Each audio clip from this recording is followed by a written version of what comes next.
أشهد أن لا إله إلا الله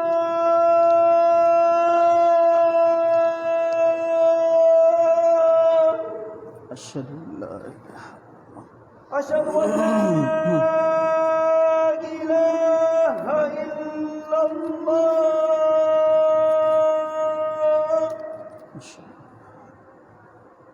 أشهد أن محمدا رسول الله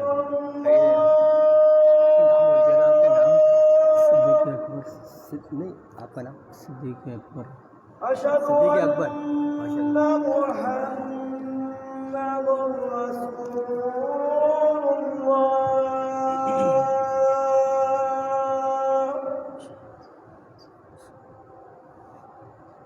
حي على الصلاة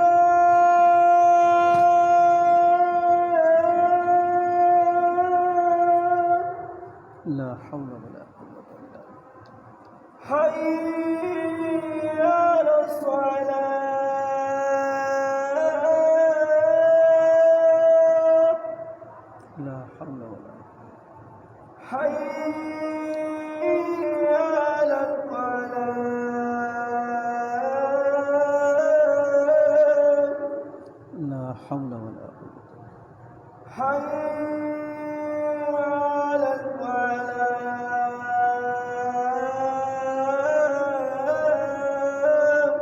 لا حول ولا الله أكبر الله أكبر لا إله إلا الله لا إله إلا الله. اللهم رب هذه الدعوة التامة والصلاة القائمة آت محمدا الوسيلة والفضيلة وبعثه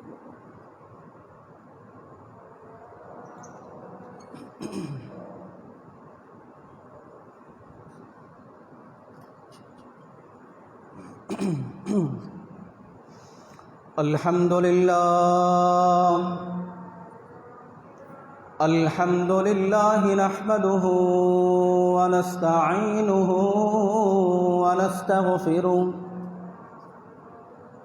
ونؤمن به ونتوكل عليه ونعوذ بالله من شرور أنفسنا ومن سيئات أعمالنا من يهده الله فلا مضل له ومن يضلله فلا هادي له ونشهد أن لا إله إلا الله وحده لا شريك له ونشهد أن سيدنا وسندنا وحبيبنا محمدا عبده ورسوله أما بعد فإن خير الحديث كتاب الله وخير الهدي هدي محمد صلى الله تعالى عليه وسلم وشر الأمور محدثاتها فإن كل محدثة بدعة وكل بدعة ضلالة وكل ضلالة في النار قال الله تبارك وتعالى في محكم تنزيله أعوذ بالله من الشيطان الرجيم بسم الله الرحمن الرحيم يسبح لله ما في السماوات وما في الأرض الملك القدوس العزيز الحكيم اللهم صل على محمد وعلى آل محمد كما صليت على إبراهيم وعلى آل إبراهيم إنك حميد مجيد اللهم بارك على محمد وعلى آل محمد كما باركت على إبراهيم وعلى آل إبراهيم إنك حميد مجيد رب اشرح لی صدری ویسر لی امری واحلل عقدۃ من لسانی یفقہوا قولی اللہم رب زدنی علما۔ مختصر سی حمد و ثنا کے بعد قابل احترام دوستوں، بزرگوں، بھائیوں، سننے والی معززات بہنیں اور معززات مائیں، آج کی اس پر رونق اور اس مبارک محفل کے اندر میں آپ احباب کے سامنے سورہ جمعہ کی مختصراً انداز میں اس کی تشریح، اس کا ترجمہ بیان کرنے کی سعادت حاصل کر رہا ہوں۔ خالق کائنات سے دعا گو ہوں کہ اللہ پاک سب سے پہلے مجھے صحیح معنوں میں صرف اور صرف قرآن و حدیث کی روشنی میں بیان کرنے کی توفیق عطا فرمائے، اور اس کے بعد ہم سب کو اس پر عمل پیرا ہونے کی سعادت عطا فرمائے۔ میرے محترم بھائیوں، دوستوں، بزرگوں، خالق کائنات نے اس سورت کے آغاز کے اندر اپنی حمد و ثنا، اپنی تعریف، اپنی تکبیر کے حوالے سے گفتگو کی ہے، اور وہ کس طرح خالق کائنات فرماتے ہیں یسبح للہ ما فی السماوات وما فی الارض الملک القدوس العزیز الحکیم۔ اللہ رب العالمین فرماتے ہیں کہ کائنات کی ہر چیز جو آسمان اور زمینوں کے اندر ہے، ظاہری طور پر یا مخفی طور پر، یہ ساری کی ساری چیزیں اللہ رب العالمین کی تسبیحات کو، تکبیرات کو بیان کرتی ہیں۔ اور اسی سے ملتا جلتا ایک اور بیان قرآن مجید کی مختلف آیات کے اندر ملتا ہے۔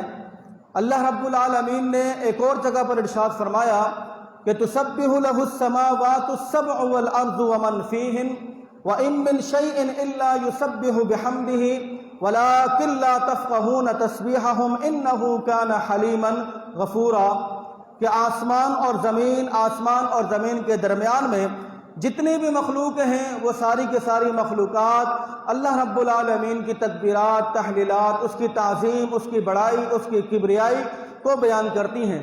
وَلَٰكِن لَّا تَفْقَهُونَ تَسْبِيحَهُمْ، لیکن انسان ان کی تسبیحات کے طریقہ کار کو سمجھنے سے مکمل طور پر قاصر ہے، اسے وہ سمجھ نہیں سکتا ہے۔ اسی طرح اور دیگر مقامات پر کہیں پر سبح للہ ما فی السماوات وما فی الارض کے الفاظ ملتے ہیں کہ کائنات کی ہر چیز اللہ رب العالمین کی پاکی کو، اس کی تسبیحات کو، تکبیرات کو بیان کرتی ہیں۔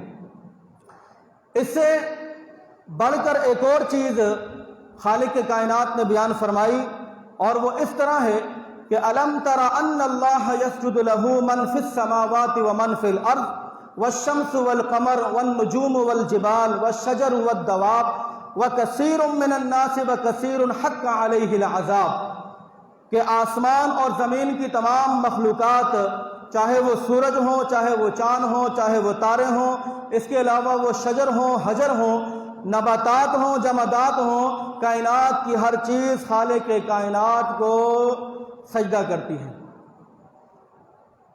اور اللہ رب العالمین تمام مخلوقات میں سے، تمام انسانوں میں سے جس انسان کو یہ توفیق بخشتا ہے، جس کو یہ ہمت دیتا ہے، تو وہ بھی اللہ رب العالمین کے سامنے سر بسجود ہو جاتا ہے۔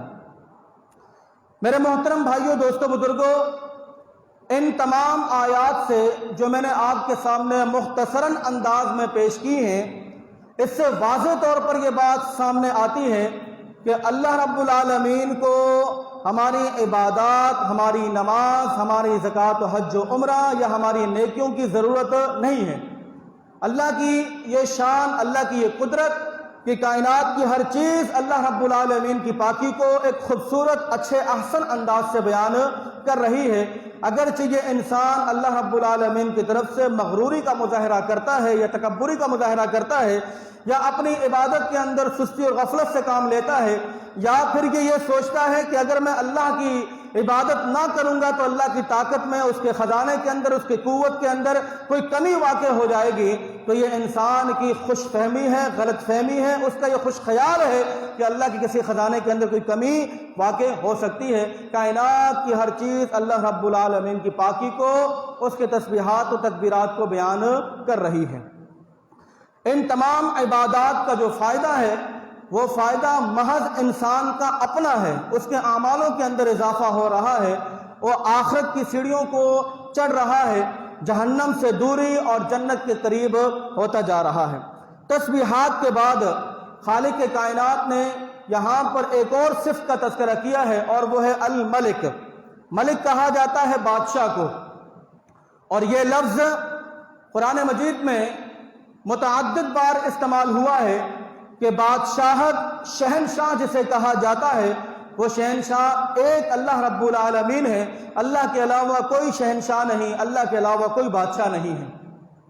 جس طرح 29ویں پارے کے آغاز میں اللہ رب العالمین نے فرمایا کہ تبارک الذی بیدہ الملک وہو علی کل شیء قدیر، کہ بابرکت ہے وہ ذات کہ جس کے ہاتھ میں کل کائنات کی بادشاہت ہے۔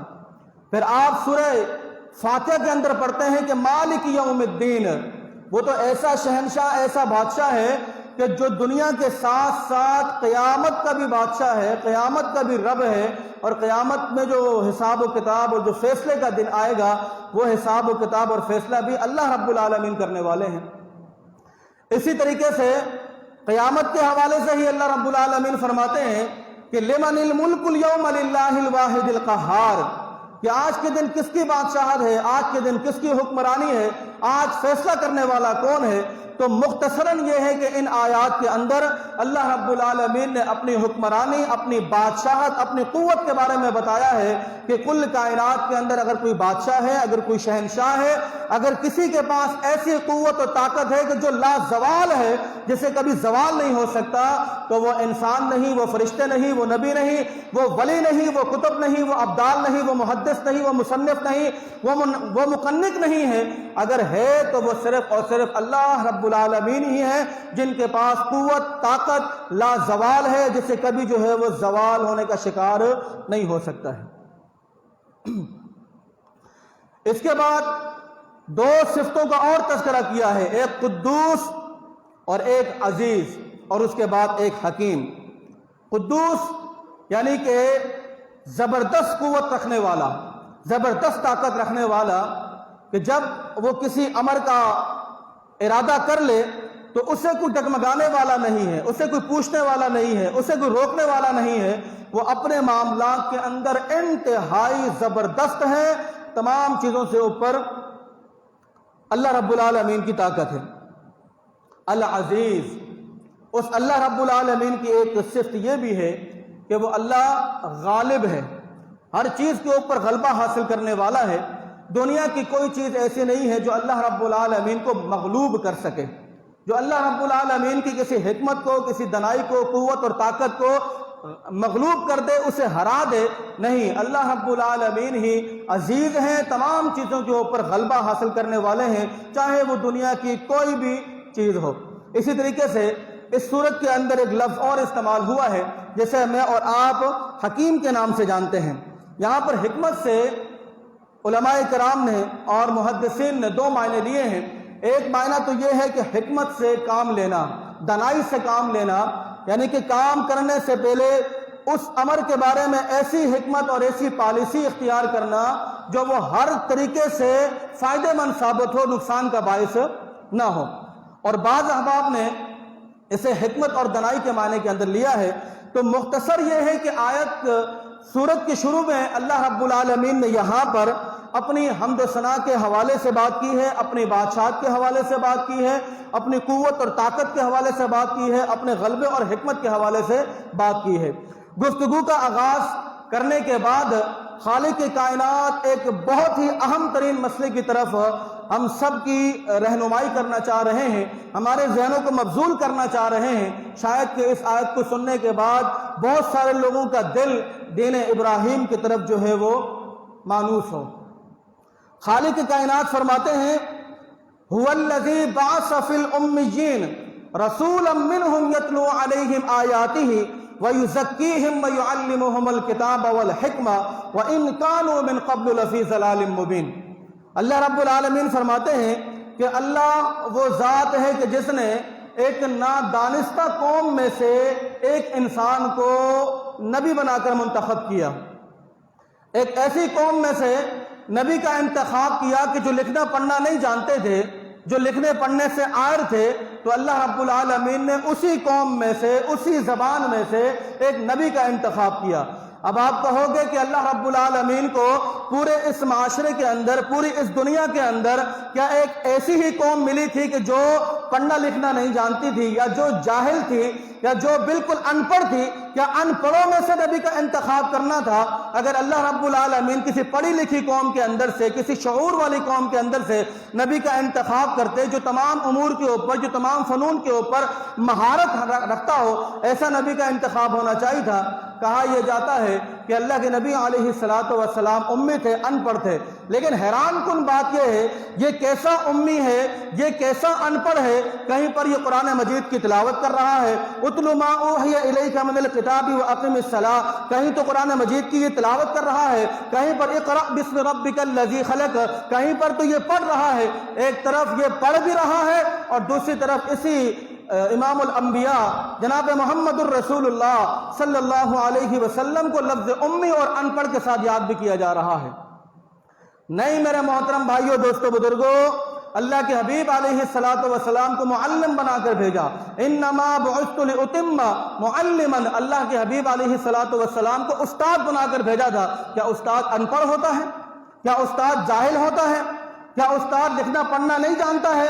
استاد تو اسے کہا جاتا ہے جو ہر علوم کے اندر، ہر فنون کے اندر مہارت رکھتا ہو، اس پہ عبور رکھتا ہو، اسے استاد کہا جاتا ہے۔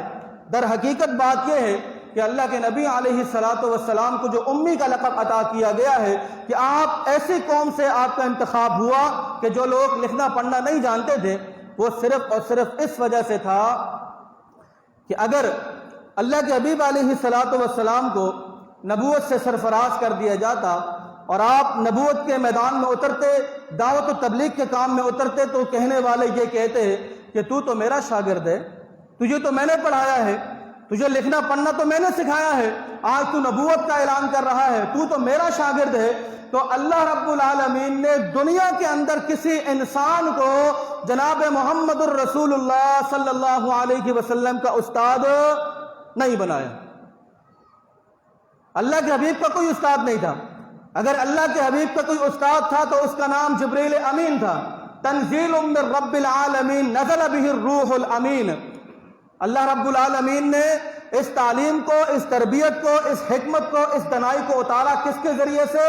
جبریل امین کے ذریعے سے۔ اور جبریل امین نے امانت و صداقت کے ساتھ جس طرح اللہ نے بتایا، ہو بہو اسی طریقے سے جناب محمد الرسول اللہ صلی اللہ علیہ وسلم تک پہنچایا۔ تو پتہ یہ چلا کہ اللہ کے نبی علیہ السلام کے لیے لفظ امی کا استعمال کرنا یا ان پڑھ استعمال کرنا، یہ اس معنی میں ہے کہ دنیا کا کوئی استاد اللہ کے نبی علیہ السلام کا استاد نہیں ہے۔ آپ کا اگر کوئی استاد ہے تو وہ جبریل امین ہے، اور جبریل امین کا کوئی استاد ہے تو وہ اللہ رب العالمین ہے۔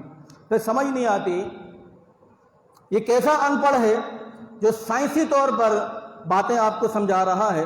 موقع ملا تو انشاءاللہ العزیز اگلا جمعہ چھوڑ کر اس سے اگلا جمعہ اس حوالے سے گفتگو کریں گے کہ یہ کیسا ان پڑھ تھا جو پڑھا لکھا نہیں ہے۔ سائنس جن چیزوں کو آج پروف کر رہی ہے، سائنس جن چیزوں کو آج پروف کر رہی ہے، وہ ساری کی ساری چیزیں جناب محمد الرسول اللہ صلی اللہ علیہ وسلم نے آج سے 1500 سال پہلے بتا دی۔ آپ کہتے ہیں کہ ان پڑھ تھا۔ دریاؤں کے نظام کے حوالے سے، ہواؤں کے اعتبار سے،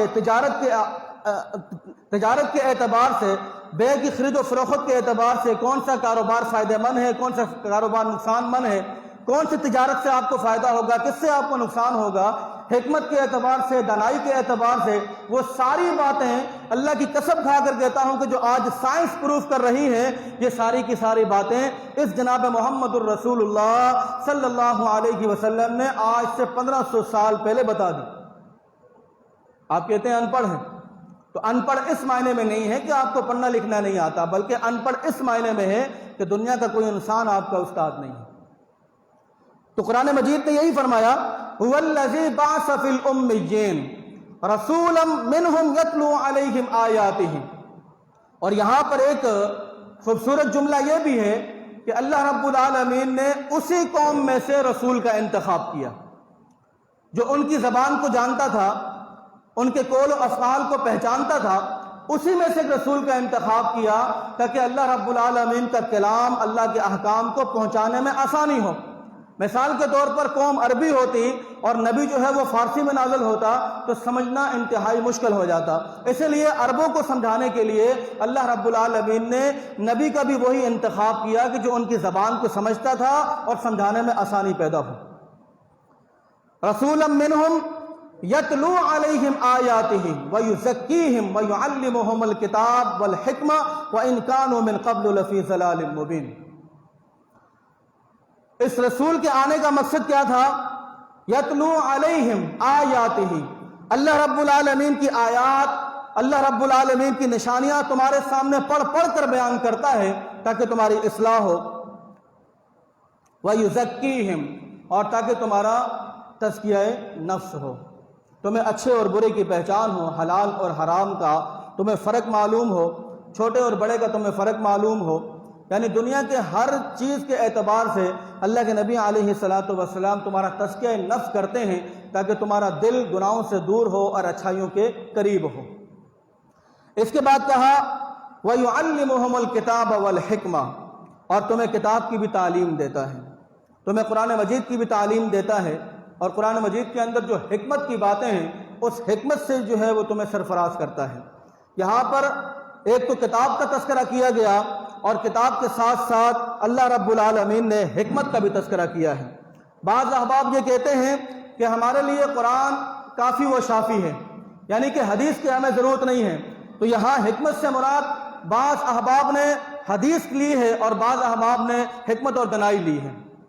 اگر قرآن مجید کو بغیر حدیث کے ساتھ سمجھا جائے تو میرے محترم بھائیوں، قرآن مجید کی مثال اس کشتی جیسی ہو جاتی ہے جس کو چلانے والا کوئی ملاح ہی نہیں ہے۔ یعنی قرآن مجید کی مثال اس کشتی جیسی ہے کہ جس کو چلانے والا ہی کوئی نہیں ہے، جس کا مرضی جی چاہے اس طرف اس کو لے کے نکل جائے۔ تو اس لیے قرآن مجید کو سمجھنے کے لیے احادیث مبارکہ انتہائی ضروری ہے، حدیث کے بغیر قرآن کو سمجھنا انتہائی ممکن ہے۔ تو قرآن مجید نے بھی یہی کہا وَيُزَكِّيهِمْ، تمہارا تزکیہ کرتا ہے، وَيُعَلِّمُهُمُ الْكِتَابَ وَالْحِكْمَةَ، تمہیں کتاب اور حکمت کی تعلیم دیتا ہے، وَإِنْ كَانُوا مِنْ قَبْلُ لَفِي ضَلَالٍ مُبِينٍ، اس سے پہلے تم واضح طور پر گمراہیوں کے اندر تھے۔ یعنی خالق کی کائنات نے یہ فرمایا کہ نبی کے آنے سے پہلے اور نبی کی تعلیم کے آنے سے پہلے، قرآن مجید کے نزول سے پہلے تمہاری یہ حالت تھی کہ تمہیں کسی چیز کا شعور نہیں تھا، تم بالکل جہنم کے دہلیز پہ پہنچ چکے تھے اپنے اعمال اور افکاروں کی وجہ سے، کہ ممکن تھا کہ قریب تھا کہ تم جہنم کی وادی کے اندر گر جاتے، تم واضح طور پر گمراہیوں کے اندر موجود تھے۔ لَقَدْ مَنَّ اللَّهُ عَلَى الْمُؤْمِنِينَ إِذْ بَعَثَ فِيهِمْ رَسُولًا، اللہ رب العالمین نے تمہارے اوپر یہ احسان کیا کہ اللہ نے تمہاری اصلاح کے لیے ایک رسول مبعوث کیا۔ میرے محترم بھائیوں، دوستوں، بزرگوں، یوں تو اللہ رب العالمین کے ایک نہیں بے شمار انسانوں کے اوپر احسانات ہیں، لیکن خالق کے کائنات نے کبھی بھی کسی جگہ پر اپنے احسان کو جتلایا نہیں ہے، احسان کو یاد نہیں دلایا ہے۔ اگر ہم دنیا کے اندر اپنے معاشرے پہ غور و فکر کریں اور اپنے جسم و اجسام پر اگر ہم غور و فکر کریں تو یقینی طور پر خالق کے کائنات کے ایک نہیں سینکڑوں کی تعداد میں انسان کے اوپر احسانات موجود ہیں، لیکن ایک موقع ایسا آتا ہے کہ جہاں پر اللہ رب العالمین نے احسان کی بات کی ہے، اور وہ موقع کون سا تھا؟ لَقَدْ مَنَّ اللَّهُ عَلَى الْمُؤْمِنِينَ، کہ اللہ رب العالمین نے مومنین کے اوپر یہ احسان کیا کہ ان کے درمیان رسول کریم صلی اللہ علیہ وسلم کو مبعوث کیا۔ وَإِنْ كَانُوا مِنْ قَبْلُ لَفِي ضَلَالٍ مُبِينٍ، اور اس رسول کے آنے سے پہلے یقینی طور پر تم واضح گمراہیوں کے اندر تھے۔ وآخرین منہم لما یلحقوا بہم وہو العزیز الحکیم ذالک فضل اللہ یؤتیہ من یشاء واللہ ذو الفضل العظیم۔ انتہائی مختصراً انداز میں اس آیت کا ترجمہ آپ کے سامنے لے کر چلتے ہیں۔ یہ اللہ رب العالمین کا فضل ہے کہ جس پر اللہ پاک چاہے اپنے فضل کو نازل کرتا ہے، اور وہ انتہائی فضل کرنے والا انتہائی بڑا ہے۔ اس کے بعد بہت ہی خاص گفتگو خالق کائنات کی طرف سے، اور وہ یہ ہے مثل الذین حملوا التوراۃ ثم لم يحملوها كمثل الحمار يحمل اسفارا بئس مثل القوم الذین كذبوا بآیات اللہ واللہ لا يهدی القوم الظالمین۔ بس میرا خیال ہے کہ اب یہیں تک، اس سے آگے نہیں جائیں گے۔ اللہ رب العالمین نے فرمایا کہ مثال ہے ان لوگوں کی کہ جن لوگوں پر اللہ پاک نے تورات کو نازل کیا تھا۔ ٹھیک ہے جی، مثل الذین حملوا التوراۃ، جن لوگوں کے اوپر تورات کو نازل کیا تھا، تو ان لوگوں نے تورات کے ساتھ وہ حشر کیا کہ جو آج کا مسلمان قرآن مجید کے ساتھ کرتا ہے۔ بڑی معذرت کے ساتھ اپنا بھائی سمجھ کے معاف کر دیجئے گا، یہودیوں نے قرآن تورات کے ساتھ وہ اثر کیا، اس کا وہ حشر کیا، اور تورات کے ساتھ وہ معاملہ کیا جو آج کا مسلمان قرآن مجید کے ساتھ کر رہا ہے۔ اور اللہ رب العالمین نے ان کی مثال کس طرح دی ہے؟ کہا کہ ان کی مثال جو ہے وہ گدھے جیسی ہے۔ ان کی مثال گدھے جیسی ہے۔ اگر گدھے کے اوپر آپ تورات، زبور، انجیل، قرآن مجید، پوری سیاستہ اور دنیا کی تمام علمی حکمت سے بھری ہوئی کتابوں کو لاد دیں تو گدھے کو پتہ نہیں ہے کہ میرے اوپر علم کا ایک بوجھ ہے، تو گدھا ان کتابوں سے مستفید نہیں ہو سکتا ہے، گدھا عالم نہیں بن سکتا ہے۔ کیونکہ جب تک وہ گدھا کتاب نہیں کھولے گا، وہ گدھا اس کو پڑھے گا نہیں، تو اس وقت تک اسے کیا پتا کہ اس کے اوپر کتنے ہیرے جواہرات جو ہیں وہ لدے ہوئے ہیں۔ تو بالکل یہودیوں نے یہی کیا کہ اللہ رب العالمین نے ان کے اوپر تورات کو نازل کیا، جو آیات، جو حکم، جو کلام ان کے اپنے فائدے کے لیے ہوتا اس پر عمل کرتے، اور جب دیکھتے کہ جہاں پر بات حرمت کی آ رہی ہے، جہاں پر بات حرام کی آ رہی ہے، جہاں پر بات انکار کی آ رہی ہے، تو ان آیات کو، ان کلام کو جو ہے وہ پس پش ڈالتے رہے، بھلاتے رہے، جس طرح کہ آج کا مسلمان قرآن مجید کے ساتھ کر رہا ہے۔ تو خالق کائنات نے یہی فرمایا کہ مثل الذین حملوا التوراۃ ثم لم يحملوها كمثل الحمار يحمل اسفارا۔ میرے محترم بھائیوں، دوستو، بزرگوں، اللہ رب العالمین نے ہر انسان کے سامنے دو راستے رکھے ہیں۔ انا ہدیناہ السبیل اما شاکرا و اما کفورا۔ ہدایت کا راستہ آپ کے سامنے ہے اور کفر کا راستہ آپ کے سامنے ہے۔ اب اختیارات اللہ رب العالمین نے آپ کے ہاتھ میں رکھا ہے۔ اگر آپ یہ کہو کہ اللہ چاہے تو میں یوں کروں گا، اگر آپ یوں کہو کہ اللہ چاہتا تو میں یوں کرتا، اگر آپ یوں کہو کہ اللہ چاہے تو میں نماز پڑھوں گا، یہ باتیں اپنے آپ کو دھوکہ دینے کے مترادف ہے۔ اللہ رب العالمین نے دو راستوں کا تعین کیا، ایک راستہ صراط مستقیم کا ہے اور دوسرا راستہ جو ہے وہ کفر کا ہے، اور اس کا اختیارات اللہ رب العالمین نے آپ کے ہاتھ میں سپرد کر دیا ہے۔ اب آپ 10ویں منزل کے کنارے پر کھڑے ہوں اور یہ کہیں کہ میں یہاں سے جمپ نیچے مارتا ہوں، اگر اللہ نے چاہا تو میں مر جاؤں گا، نہیں چاہا تو میں بچ جاؤں گا، یہ بیوقوفی ہے۔ جبکہ برابر والا آپ کو سمجھا رہا ہے کہ بھائی اگر آپ یہاں سے نیچے کودو گے تو یقینی طور پر آپ کی موت ہے، یہ تو منع ہے، اس طرح نہیں کریں۔ آپ کہو نہیں کہ اللہ چاہے گا تو کچھ نہیں ہوگا، تو اس طرح اللہ کے چاہنے اور نہ چاہنے سے بات نہیں بنتی ہے۔ اللہ رب العالمین نے فرمایا انا ہدیناہ السبیل اما شاکرا و اما کفورا۔ اللہ رب العالمین نے دو راستے آپ کے سامنے رکھے ہیں، چاہے تو کفر کے راستے کو اختیار کرو اور چاہے تو شکر کے راستے کو اختیار کرو۔ اختیار آپ کے ہاتھ میں ہے۔ اب زہر کا کام ہے مارنا، زہر کا کام ہے مارنا۔ اب آپ کہو جی میں سورہ فاتحہ سے لے کے قل اعوذ برب الناس تک پورا قرآن پڑھ کے زہر پیتا ہوں، نہیں مروں گا، 100% مرو گے۔ کیوں؟ کیونکہ زہر کی صفت جو ہے وہ مارنا ہے، اور اس کے اندر جو صفت اللہ پاک نے مارنے کی رکھی ہے وہ اللہ نے ہی رکھی ہے۔ اللہ نے ہی اس کو اختیار دیا ہے کہ زہر کا کام جو ہے وہ مارنا ہوتا ہے۔ اب آپ کو جو پورا قرآن پڑھ کے، سیاستہ پڑھ کے میں اللہ پہ توکل کر کے زہر پی رہا ہوں، بچ جاؤں گا، نہیں بچو گے، 100% مرو گے۔ کیوں؟ کیونکہ زہر کا کام مارنا ہے۔ تو خالق کائنات نے فرمایا کہ دو راستے تمہارے سامنے ہیں، چاہے تو ہدایت کے راستے کو اختیار کرو اور چاہے تو کفر کے راستے کو اختیار کرو، اختیار تمہارے ہاتھ میں ہے۔ ایک اور جگہ اللہ رب العالمین فرماتے ہیں اسی اختیار سے بات آئی ہے تو اس آیت کو بھی آپ کے سامنے کوٹ کر دوں۔ خالق کائنات نے قرآن مجید میں جگہ جگہ پر کچھ الفاظ استعمال کیے ہیں۔ کہیں کہا گیا لا یعقلون، ارے یہ عقل کیوں نہیں رکھتے؟ کہیں کہا گیا لا یشعرون، کیا انہیں شعور نہیں ہے اس بات کا؟ کہیں پر کہا گیا لا یتفکرون، یہ غور و فکر کیوں نہیں کرتے ہیں بھائی؟ اب آپ کہو گے یار اختیار تو اللہ کے ہاتھ میں ہے، یہ ساری باتیں ہمیں کیوں سنائی دی جا رہی ہیں؟ اختیار تو اللہ کے ہاتھ میں ہے، تو پھر عقل و شعور سے ہمارا کوئی تعلق ہی نہیں ہے جب اختیار اللہ کے ہاتھ میں ہے؟ نہیں میرے محترم بھائیو، دوستو، بزرگوں، قرآن مجید کی آیتیں اسی لیے اللہ رب العالمین کھول کھول کر ہمارے سامنے بیان کرتا ہے کہ تاکہ ہم غور و فکر کریں۔ افلا یتدبرون القرآن ام علی قلوب اقفالها، اللہ نے فرمایا کہ ان لوگوں کے دلوں کو کیا ہو گیا ہے؟ کیا ان کے دلوں میں زنگ ہے؟ کیا ان کے دل پتھر کے ہو گئے ہیں کہ قرآن مجید کو سمجھنے کی کوشش نہیں کرتے ہیں؟